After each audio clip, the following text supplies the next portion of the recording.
Olá, nós estamos de volta para mais uma reflexão da lição da Escola Sabatina que trata com mordomia cristã os motivos do coração. Na lição dessa semana, nós estudamos acerca dos hábitos de um mordomo.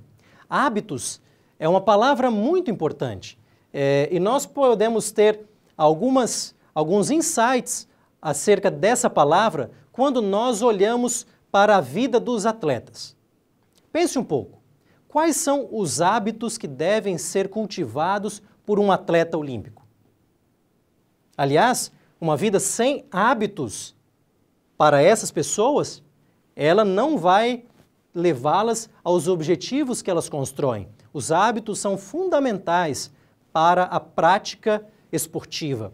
Vamos destacar alguns, não é muito difícil. Eles precisam ter, obviamente, uma dieta muito balanceada que vai permitir que que o corpo da pessoa possa funcionar da melhor maneira. Além disso, a hidratação é extremamente necessária, muita água. Nosso corpo é composto de água em sua grande maioria. Além disso, um outro elemento que é um princípio muito importante dos nossos dias é o sono.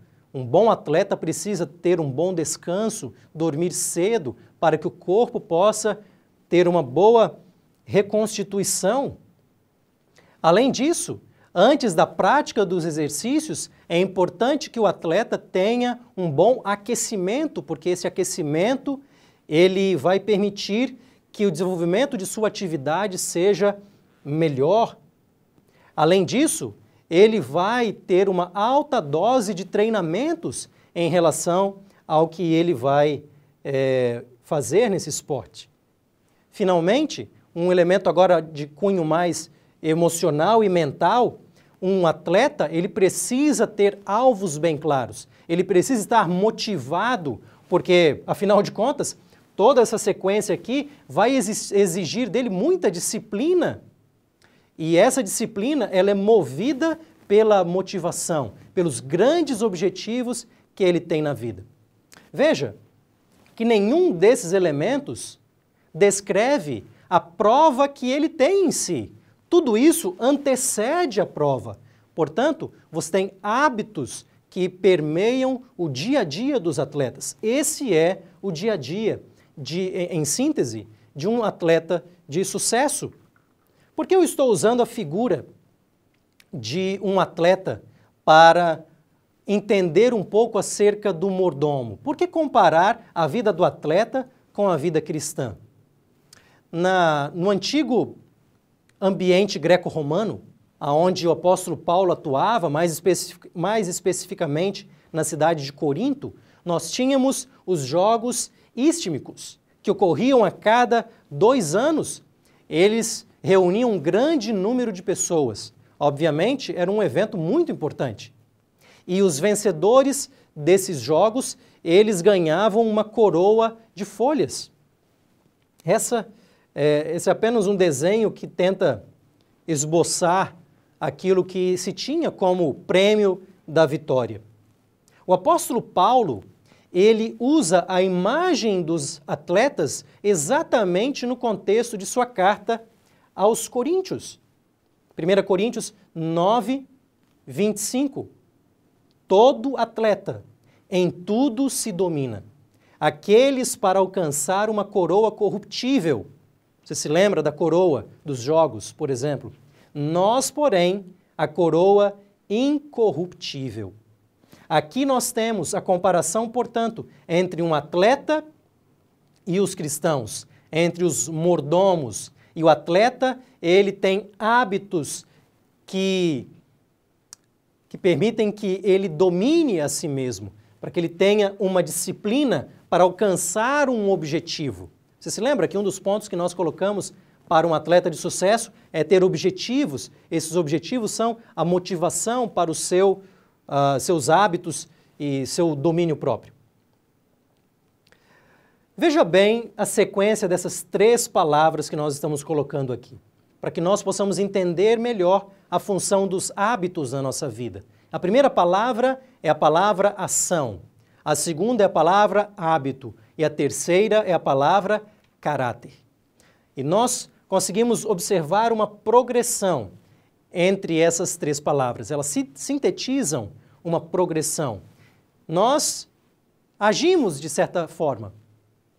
Nós temos ações. Quando essas ações elas são repetidas, quando essas ações são constantes no nosso dia a dia, nós criamos um hábito. O hábito é uma repetição de atitudes e ações. E ela é repetida de tal forma que você já não percebe mais, é quase que automático. Você se lembra quando você estava aprendendo a dirigir? E então você tinha que decorar as suas ações, colocar o pé na embreagem, então tomar a marcha do seu carro, passar a primeira, a segunda, acelerar. De início, tudo isso era muito mecânico. As ações deveriam ser pensadas, mas na medida que você passou a fazer isso, a todo momento, elas se transformaram em um hábito. E você nem precisa pensar de maneira tão intencional agora, preciso colocar o pé na embreagem, preciso passar a marcha. Não, você dirige de uma maneira natural e automática, porque isso já se transformou em um hábito. E os hábitos que nós temos, eles caracterizam, eles descrevem o nosso caráter. O nosso caráter, aquilo que nós somos, a nossa índole, esse caráter e índole é descrito e é melhor observado por meio dos hábitos que nós temos. Por isso a importância tão grande do mordomo desenvolver bons hábitos para o desenvolvimento do seu caráter.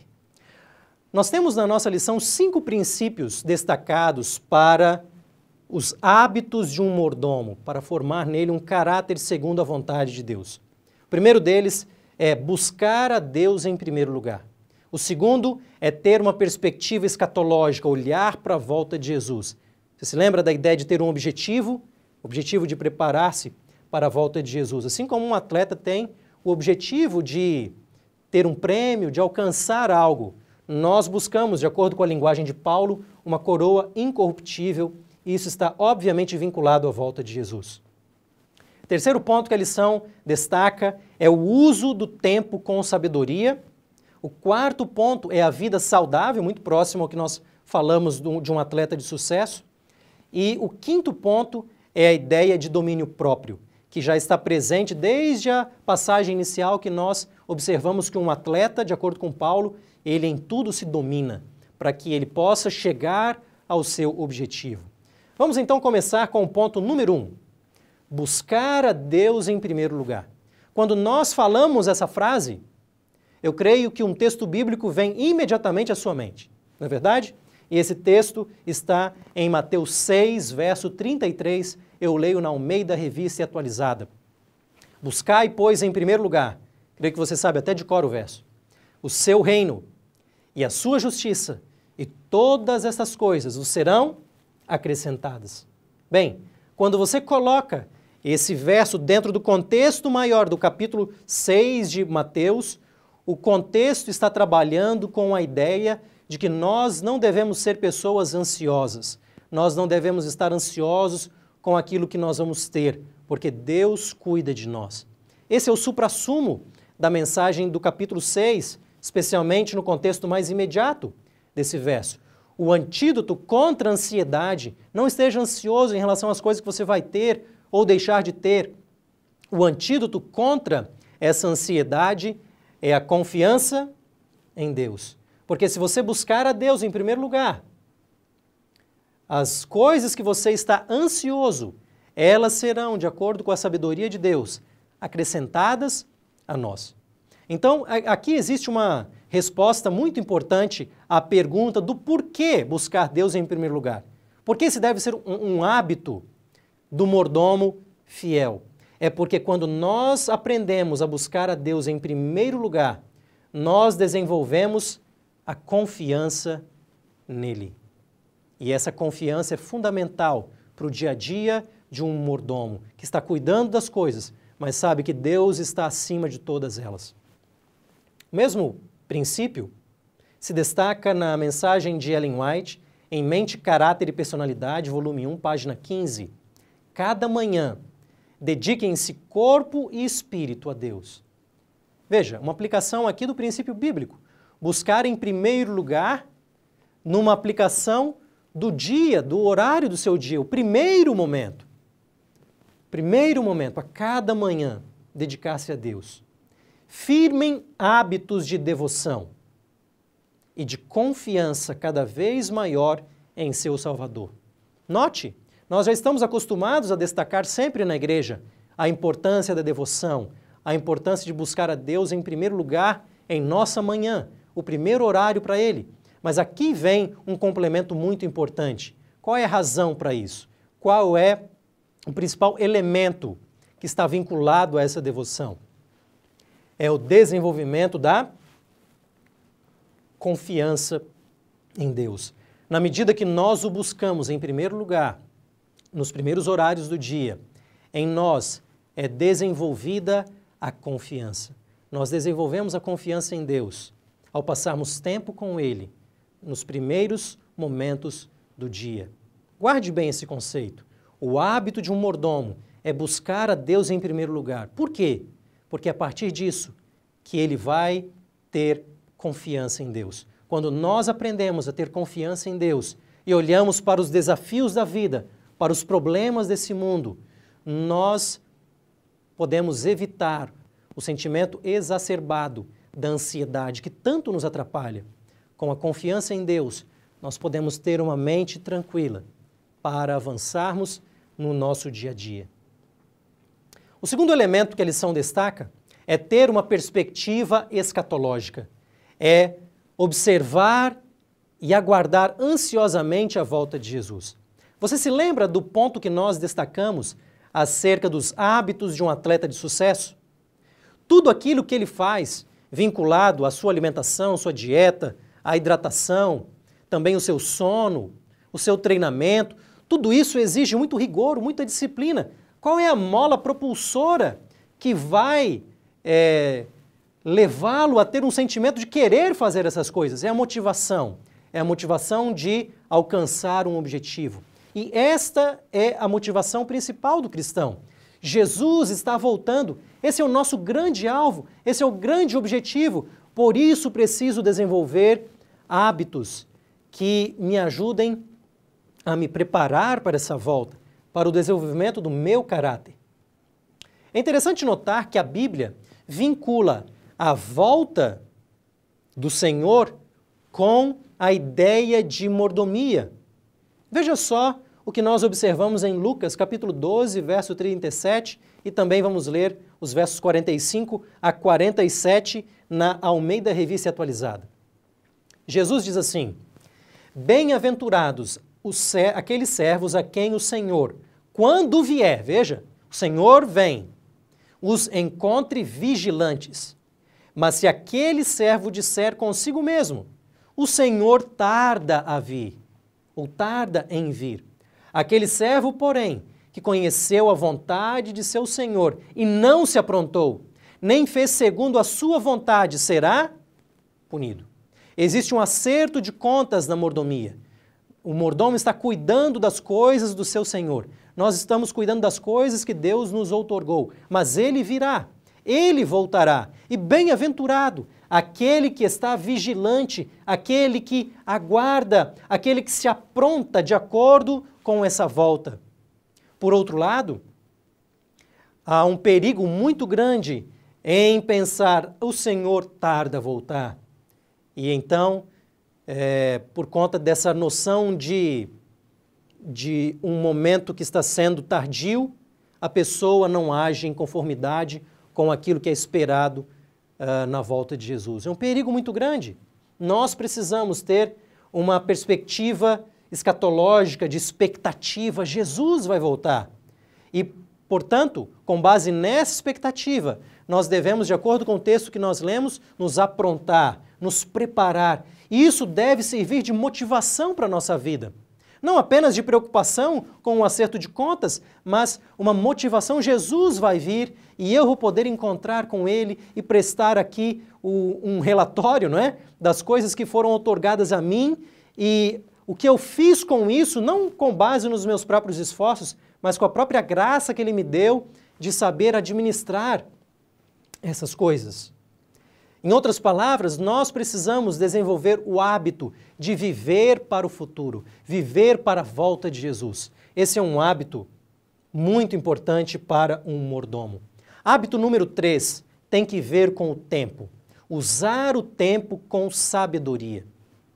Note a ênfase de Tiago, capítulo 4, verso 14, nós lemos a Nova Versão Internacional. Vocês nem sabem o que lhes acontecerá amanhã. O que é a vida? O que é a sua vida? Vocês são como a neblina que aparece por um pouco de tempo e depois se dissipa. Veja a comparação que Tiago faz aqui da nossa vida com a neblina. Você já fez uma viagem que você precisava sair muito cedo? Quem sabe de madrugada, teve que acordar bem cedo, pegou o seu carro e por estar ainda cedo, a sua estrada estava cheia de neblina. Quem sabe você não conseguia nem dirigir direito porque não conseguia visualizar bem o que estava à sua frente. Mas o fato é que o tempo vai passando, o sol sai, o dia chega e a neblina vai embora. Ela não dura muito, felizmente, e assim não atrapalha a sua viagem. Bem, a rapidez com que a neblina se dissipa, ela é comparada ao tempo da nossa vida. Uma vida que logo se dissipa, pelo menos nas características da vida que nós vivemos nesse mundo. A vida é curta, por isso nós precisamos usar nosso tempo com sabedoria. Veja só o que diz Salmo capítulo 90, verso 12. Ensina-nos, pede o salmista a Deus, a contar os nossos dias para que alcancemos o coração sábio. Alcancemos um coração sábio. A sabedoria está sendo vinculada à ideia de contabilidade do nosso tempo. Quando nós o contabilizamos, temos uma ideia dos dias e do nosso tempo, nós estamos agindo de maneira sábia. Ellen White tem um parágrafo muito importante no livro Parábolas de Jesus, na página 342. Veja o que ela diz acerca dos hábitos que nós devemos ter em relação ao nosso tempo, especialmente na condição de mordomos. Ela diz assim: nosso tempo pertence a Deus. Olha só, esse é um princípio de mordomia.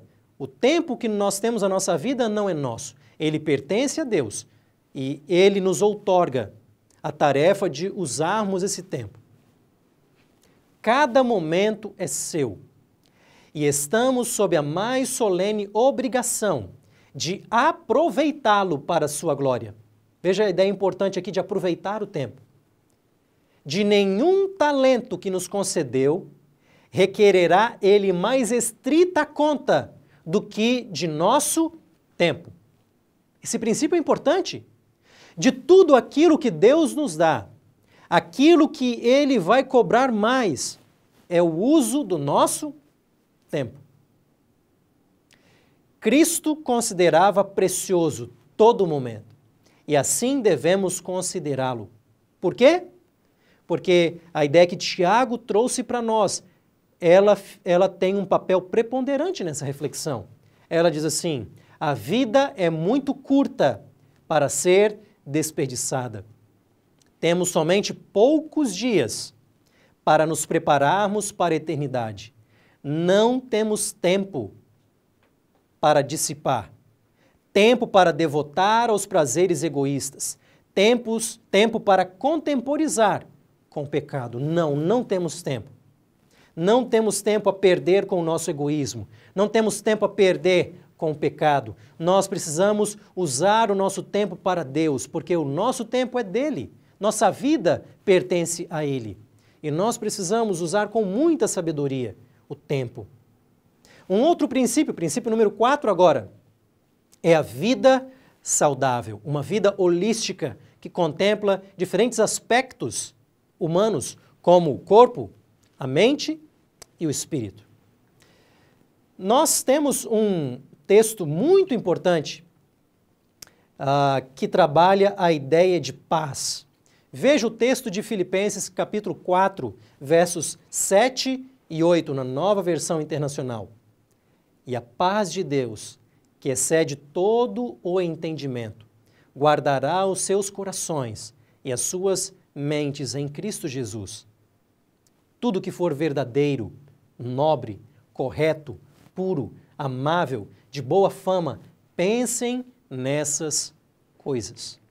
Porque quando você pensa nessas coisas, você está se alinhando à situação aonde a paz de Deus, que excede todo entendimento, vai guardar o nosso coração.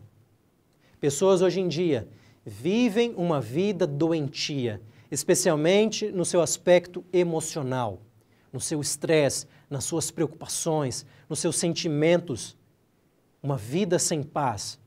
E nós precisamos ter uma vida saudável com a nossa mente.